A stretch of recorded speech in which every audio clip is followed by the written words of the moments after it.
예전에는 뭐 레스토랑이든 그렇게 만났던 사람들 뭐 전문가이기도 하고 친구들이기도 해서 만나서 이렇게 화면에 다 얼굴들이 나오잖아요. 구글 미팅 사용을 하면 그래서 서로 얘기를 이제 어떤 특정 주제를 가지고 얘기를 하거나 뭐 이제 얘기를 나누게 되면서 제가 느낀 게 여기 이제 학생 그러니까 자기 주도형에서 좀 더 나가서 관계적 주도형이라는 것이 정말 필요하겠구나. 그러니까 나다움이 그러니까 이 직접 그렇게 토론을 하다 보면 레스토랑이나 이런 데서 토론을 하면 내가 좀 말을 못하거나 뭐 주제가 뭐 흩어지거나 이러는 경우들이 있잖아요. 근데 직접 보고 계속 하고 있으니까 제 일주일에 한 번 모이는 모임은 밤 9시 반부터 11시 반까지 딱 2시간을 하거든요. 근데 나다움의 전제가 나와 다름을 굉장히 많이 느끼게 돼요. 그러면서 관계를 다시 한번 배우게 되더라고요. 주제가 굉장히 선명해지고 그래서 한편으로는 자기가 자기 다움을 가져야 될 뿐만이 아니라 실제로 그 타임 지금 그 화면에 쭉 나오고 있는 타임들의 다름을 존중하면서 대화를 하는 저는 이건 굉장히 신선했어요. 사실은 지금도. 그리고 이제 그런 모습을 그런 관계적 주도성을 가장 많이 제가 요즘 보는 게 방탄이에요. 사실은 제가 방탄을 굉장히 방탄소년단을 좋아하는데 이번 방탄소년단 빌보드 차트 1위한 다이너마이트라는 곡의 가사가 저는 굉장히 좋았어요. 그러니까 나는 다이아몬드 같은 사람이야. 그래서 그 다이아몬드의 빛으로 너를 세상을 물들일 건데 다이너마이트처럼 폭발을 해서 라는 굉장히 그러니까 상호관계적인 얘기를 하고 있고 특히 멤버들 간의 관계가 그렇더라고요. 그래서 저는 이 자기주도형 학습이라는 게 결국은 나다움과 나와 다름의 관계를 배워나가는 것이 좀 중심이 되어야 되지 않을까. 그러니까 대면을 하면 그냥 타인이 그냥 존재하기 때문에 사실은 관계라는 것이 그냥 이렇게 느껴지거든요. 그런데 비대면에서는 사실 그게 좀 애매할 때가 많아서 그래서 자기 주도형이라는 게 개별성의 문제가 아니라 관계성, 공동체성과 개별성 이걸 좀 같이 하는 문제이다 라는 게 좀 분명해져야 되지 않을까. 하여튼 요즘 저의 고민은 제가 구글 미트를 가지고 친구들하고 대화를 하면서 요즘 많이 드는 생각이 그거입니다. 예. 네. 그 정창필 삼총장님께서는 이제 비대면을 했을 때 이게 자기 주도성이 감소되는 것인가라는 질문을 기본적인 전제를 그러니까 노멀에 사로잡혀 있는 거고 뉴노멀이라고 요즘 얘기한 새로운 일상을 그냥 믿는 게 필요하다. 예를 들어서 온라인에 댓글이 수만 개씩 달리잖아요. 그러면 저 댓글을 쓰는 사람은 동기가 뭘까? 재미있을 수도 있고요. 그러니까 제가 비대면 상황의 부정적인 측면도 있지만 좀 긍정적인 측면이 예를 들어서 대면 상황에서 이렇게 교실에 모아두면 이게 성적 경쟁을 하는 거거든요. 그러니까 공부를 잘하니 못하니가 동기가 돼요. 내가 1등을 하고 싶어 아니야. 그런데 사실은 그러니까 교실 방식의 수업이 어떻게 바뀔 건가, 그러니까 그 경계가 무너진 거고 장소적 제약이 무너진 거고 그 장소에 있었던 노멀이 바뀌는 거거든요. 그러면 비대면 수업이나 토론을 할 때는 그 동기가 뭘까요? 그 자체가 재밌어서일 수도 있고 다른 친구들의 얘기를 듣는 게 재밌어서일 수도 있고 거기에 대응하는 게 재밌어서일 수도 있는 그러니까 저는 새로운 노멀들이 형성되는 과정일 수도 있다. 그리고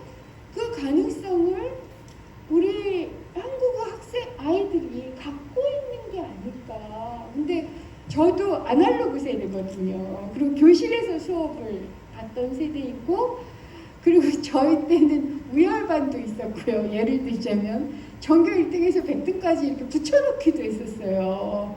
그러니까 그런 수업을 하던 세대에서 갑자기 비대면 상황에서 어쨌든 만들어 나가야 되거든요. 이게 선생님만 만들어진다고 되는 게 아니잖아요. 비대면 상황이라는 서로 답변을 해야 되고, 그러다 보면 여기서 어떤 새로운 노말이 만들어질 가능성이 있지 않을까. 그래서 저는 이제 그건 열어두고, 저는 어쨌든 행정을 하는 시장이기 때문에 그런 모든 가능성을 응원하고 지원할 방법이 뭘까? 예를 들어 장소의 문제라든가 도구의 문제라든가 콘텐츠의 문제라든가 연결의 문제라든가 이런 것들을 어쨌든 그런 플랫폼들을 응원하고 지원하면서 가능성을 열어두는 것, 그리고 학생들을 신뢰하는 것, 이게 저는 지금으로서는 그냥 중요한 답을 알 수가 없기 때문에 그렇게 생각하고 있습니다. 네. 시장님은 공부를 너무 많이 잘 해봤기 때문에 아날로그 시대에 그래서 기준으로 하기에 조금 어렵지 않아요. 여기 모두 그러시지만 우리 정창필 사무총장님, 예. 잘 안 되는 게요. 그러니까 이제 우리는, 그러니까 우리 사회, 한국 사회는 그러니까 성적과 향후 노동시장에서 지위가 결합되잖아요. 그래서 서울에 있는 대학에 가느냐, 수도권에 있는 대학에 가느냐, 지방에 있는 대학에 가느냐가 굉장히 중요하고요. 그럴 땐 이것이 교육에서 사실, 그리고 교실 내에서 함께하는, 그래서 같이 성적을 따는, 이걸 붕괴시키는 과정이었다고 좀 많이 생각을 해요. 그래서 이제 선생님들 중에 체험학습 뭐 이러면서 아예 교실 밖으로 이런 경우가 있었다고 생각을 해서, 저는 모르겠습니다. 다른 나라는 어떤지 모르겠는데 한국은 비대면 상황이라는 것, 즉 교실이라는 조직이나 룰이 지금 바뀌고 있다는 게, 저는 오히려 그런 점에서 대면보다 비대면이 새로운 상황을 만들 가능성은 있지 않느냐. 어찌 될지는 알 수가 없지만, 이게 왜냐하면요, 모르겠습니다. 저는 이제 이렇게 온라인 토론회를 친구들하고 같이 이렇게 하다 보니까 하여튼 한 명씩 다 얘기는 해야 돼. 예를 들어서 이런 거예요. 그러니까 교실에서는 1등 하는 애들 상위 20% 30%가 네 하고 대답하고 끝나고의 문제인데, 자기들끼리 얘기를 할 땐 그게 아니잖아요. 그래서 한국에서는 비대면 상황이, 모르겠습니다. 이 성적과 지위가 연계되는 이러한 것에 대한 일정한 도전의 가능성은 되지 않을까. 저는 이제 이런 생각을 하고 있는데 어떻게 생각하세요? 네, 전면적으로 부정을 하겠습니다. 어떤 의미냐면, 저는 원래 KBS에서 다큐멘터리 만드는 PD로 있었단 말이에요. 2013년부터 이 방향의 교육 실험들을 계속하고 그 성과들을 만들어서 계속 그 콘텐츠화 시켜서 방송으로 뭐 거의 10편 이상을 이제 내보냈어요. 그 안에 보면 지금 시장님께서 말씀하신 의문을 그 안에서 다 반증들이 나타납니다. 그러니까 심지어 지금 말씀하셨던 가장 극심하게 경쟁할 것 같은 고3 교실에서도 환경을 조성을 해주면 이 아이들이 초반에는 당황하다가 완전한 협력학습 상태로 그냥 들어가요. 실제로 돼요. 그러니까 저희가 이 실험하면서 계속 깨닫게 되는 게 뭐냐면, 아이들의 경쟁이 사실은 이 아이들이 갖고 있는 본성이 아니라 어른들이 만들어 놓은 거라는 생각이 드는 거예요. 그럴 거라고 계속 예상을 하면서 오히려 부추기는 상태로 옮겨 가는 거고, 조건들을 잘 갖춰주고 선생님들이 그 방향의 교육이 가능한 방법들을 몸에 익히기 시작을 하면 굉장히 쉽게 만들어집니다. 지금 마치 한국 사회가 성적 중심으로 움직이고 학력 지향적인 거, 분명히 분명한 사실이지만 아이들이 여기서 벗어나는 건 그렇게 어렵지 않아요. 오히려 지금 생각하시는 이 경쟁 상황이 오히려 실제로 패턴들을 보면 그게 일부에서 벌어지고 있는 일이라고 보시면 돼요. 최근에 저 제주도에 갔다 왔거든요. 제주도에서 흔히 생각하는 성적이 좋지 않은 아이들하고의 이제 워크숍들을 했는데, 그런 곳에 가면 선생님들도 그렇고 아이들도 그렇고 이미 입시나 이런 데에 대한 관심이 없어요. 그게 중요한 게 아닌 거란 말이에요. 대부분의 그런 상황이 되면 선생님들도 그렇고 아이들도 그렇고 필요한 건 자기들끼리 같이 뭔가를 해나갈 수 있는 것, 그 힘을 길러주는 걸 훨씬 더 중요하게 생각을 합니다. 저는 이제 성남의 특성은 있을 수 있을 거라고 생각을 하지만 저희의 경험에 의하면 실험을 좀 해볼 필요는 있을 것 같아요. 분명히 저희 경험에 의하면 가능하다고 생각을 하고 이제 우리가 이제 학습이라는 게 지금 순전히 학습이 여러 가지 기능이 있을 텐데 지금 학교에서 청소년기에 다른 지역은 학교와 지자체가 서로 원활하게 소통하는 게 좀 어려운 면이 있습니다. 그러니까 성남 오히려 교육지원청하고 성남시청은 잘 소통을 하는데 특정 학교와 성남시가 뭔가를 같이 하는 게 굉장히 어려웠어요. 그래서 제가 농담으로 그런 얘기도 예전에 드린 적이 있었는데 교육부이지 학교부는 아니지 않습니까? 그러니까 아이들은 학교 밖에도 있고 왔다 갔다도 하고 학교 내에도 있고 그 다음에 어떤 친구는 교육이 필요하면 어떤 친구는 돌봄이 더 케어가 더 필요한 경우도 있을 수가 있고 그래서 이것을 좀 같이 결합하고 확대하는 건 어떻겠느냐 이런 얘기들을 굉장히 많이 해서 예를 들어서 돌봄고시를 학교에서 운영을 하고 지자체가 돈도 되고 책임도 같이 지는 뭐 이런 문제 혹은 학교의 도서관에 지역 시민이나 지역의 청소년들에게 개방하는 문제. 근데 이게 사실은 지금까지 쉽지 않았어요.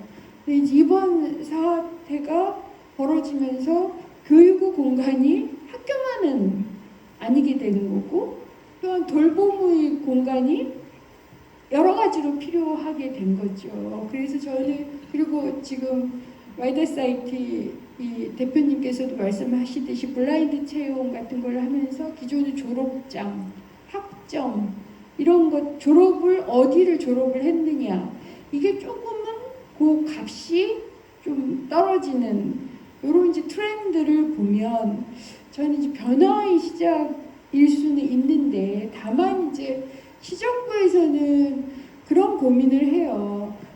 그러니까 판교의 여러 분들 혹은 멘토링 이런 것이 스펙이 돼서는 안 된다는 거죠. 또 다른 스펙, 그러니까 여전히 학교의 학점이나 졸업장은 유지가 되고 거기에 플러스를 하기 위한 스펙을 지원해주는 이 방식은 저는 아니라고 봐요.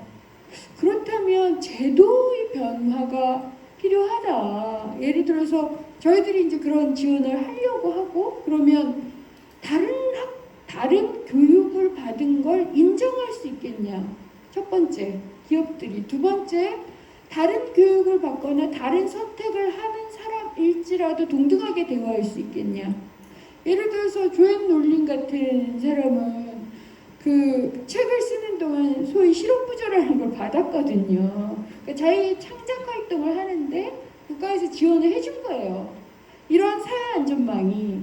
그러니까 만약 내가 특정 기업의 특정 학점을 가지고 응시하지 않는 다른 삶을 선택할 거야. 그리고 나는 이런 멘토링 시스템에서 혹은 이렇게 유튜버 이 크리에이터님하고 연계해서 나는 이런 능력을 내가 향상했어 라는 걸 그러니까 가지고 있는 분에게 똑같은 시민권 사회적 지원을 할 수 있겠냐라는 게 이제 그래서 이제 전국민 고용보험이나 이런 문제가 제기가 되는 것 같아요. 그런 제도적 변경이 같이 된다면 저는 그러니까 예를 들어서 이런 수련관에서 뭔가 공간을 활용하고 이런 게 학교 수업을 보조하는 게 아니라 새로운 교육 있잖아요. 새로운 룰을 만드는 과정이고 이것에 대해서 시정부나 중앙정부는 학교의 특정 기존의 제도에 따라서 학교에 다니든 아니면 그렇지 않은 다른 선택을 하든 우린 동등하게 보장하겠다라는 제도적 지원을 뒷받침할 수 있을 것 같아요. 그러니까 그런 전제하에서 판교의 굉장히 좋은 기업들이 많잖아요. 이번에 제일판교 같은 경우는 지금 이미 매출이 100조가 넘어버렸어요. 그 정도로 정말 대단해요. 지금 100조가 어느 정도의 수치냐면 예전에 유명한 공단이 구미공단이 있었어요. 구미공단이 가장 매출이 높을 때도 80%가 안 됐어요. 그거 그냥 제일 판교 해버린 거거든요. 그 정도로 굉장히 그 크리에이티브하고 유능한 사람들이 굉장히 많아요. 결합해서 그 프로그램을 인정해버릴 수 있겠냐. 예를 들어서 미네르바 스쿨처럼 캠퍼스를 만드는 게 아니라 기존의 이런 청소년 수련과 이런 공간을 같이 공유하고 다른 제도로 인정이 되는 거죠. 그리고 거기를 졸업하는 게 어떤 또 다른 삶을 보장하는 방식으로 바꿀 수 있도록 저는 그런 꿈을 좀 꾸고 있어요. 그래서 친구들, 젊은 학생들, 청소년 친구들의 선택이 다양하게 좀 보장될 수 있었으면 참 좋겠다. 학교라는 기존의 공급자 중심의 제도라기보다는 아이들이 원하는 새로운 선택들을 우리가 보장해주는 방식으로 갈 수 있도록 좀 노력하겠습니다. 우리 예를 들어 새로운 제도가 넓혀지고 있다고 생각합니다. 근데 그것이 소득 불평등을 줄일까요? 그러니까 그런 질문을 하는 거예요. 그러니까 기존의 학점, 졸업장과 대기업, 중소기업, 공무원이냐 아니냐 이에 따른 소득 격차가 굉장히 커졌어요. 그러면 교육시장이 바뀌었다. 그러면 이런 소득 격차가 줄을까요? 그러니까 그 문제는 좀 다른 문제라고 생각합니다. 그러니까 저는 거꾸로 이런 소득 불평등을 같이 해결해야지만 지금 대기업, 중소기업이 얼마나 격차가 큰데요.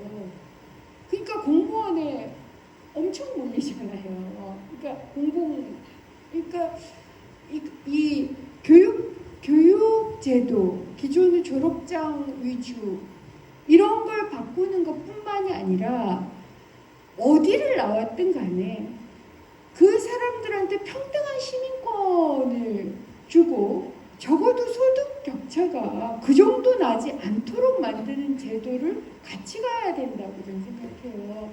그러지 않으면 이건 또 다른 학점제가 되는 겁니다.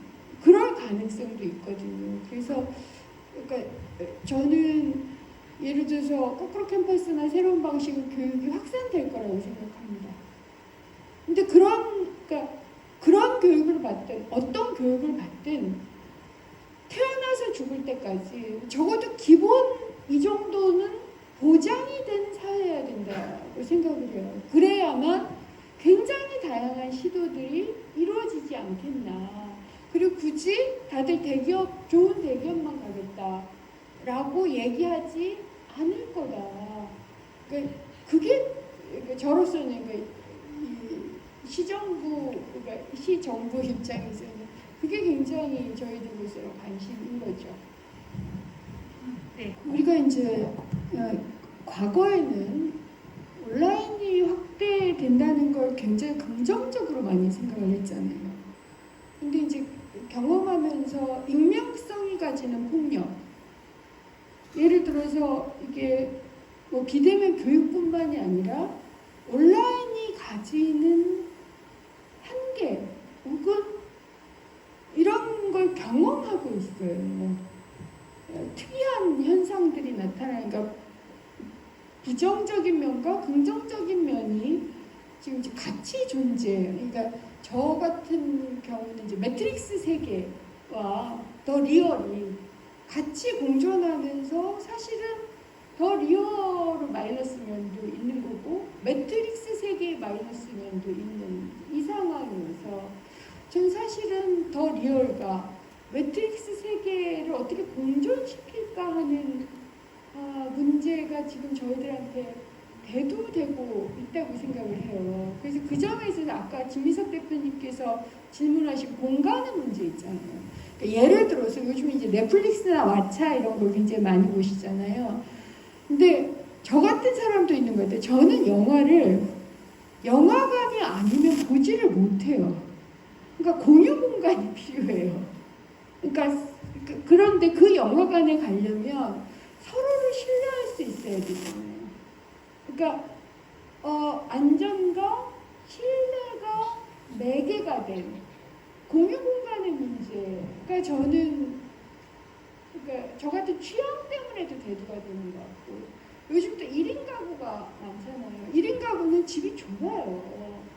그래서 거기서 뭔가를 보려면 굉장히 힘들어요. 그러니까 이제 코워킹 스페이스 같은 공유 공간의 문제들이 제기가 됐었는데 이건 그러면 비대면 상황에서 이러한 상황에서 어떻게 가능하냐. 그래서 저는 정말 그러니까 신뢰를 어떻게 제도할 건가. 그러니까 온라인 공간과 오프라인 공간에서 각각이 다른 방식으로 신뢰를 제도하는 문제를 해결하면 저는 청소년들의 인성과 사회성이 온라인 공간과 오프라인 공간에서 같이 어떻게 육성할 건가 하는 문제도 해결할 수 있을 것 같은데 아직까지는 저도 정확한 답을 못 찾겠어요. 다만 오프라인 공간에서는 인성과 사회성이 증대되고 온라인 공간에서 그렇지 않다는 아니라고 봐요. 다만 요즘 온라인 공간에서 익명성에 따른 폭력이라든가 혹은 인성과 사회성에 있어서 부정적인 측면이 워낙 강화됐지만 이 역시 일정한 룰을 세팅하는 문제를 우리가 이제는 논의를 하고 더 리얼과 매트릭스를 결합시키는 그러니까 정말 뉴노멀을 이제는 논쟁적으로 좀 살펴봐야 될 때가 아닌가. 포기하지 말고. 그래서 저는 진미색 대표님 이 공간을 포기하지 않으셨으면 좋겠어요.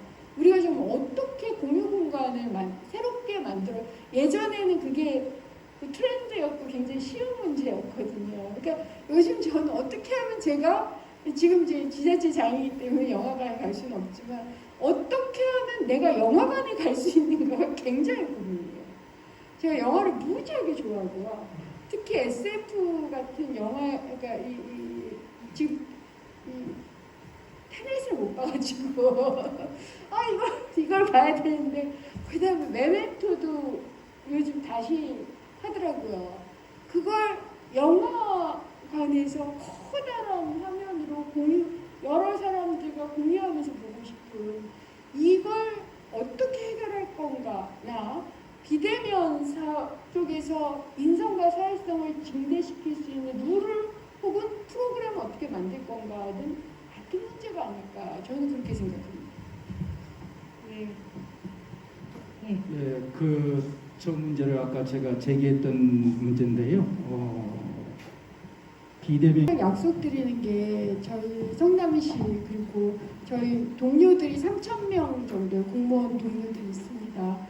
저희들이 많이 부족하긴 하지만 청소년들이 날아오르고 싶은 꿈 그리고 시민들의 생명과 안전 시민들이 꿈꾸는 어떤 것들이 이루어지도록 저희들이 항상 응원하고 지원하고 돕고 배우겠다라는 약속을 드리고요. 저희가 할 수 있는 게 그런 거인 것 같아요. 마치 코로나 방역을 열심히 해서 시민들이 생명과 안전을 보장하고 그 위에서 시민들께서 날아오를 수 있도록 그것이 저희들이 이제 기본 책무라고 생각을 해서 그런 걸 열심히 하면서 저희도 많이 배우겠습니다. 감사합니다. 네.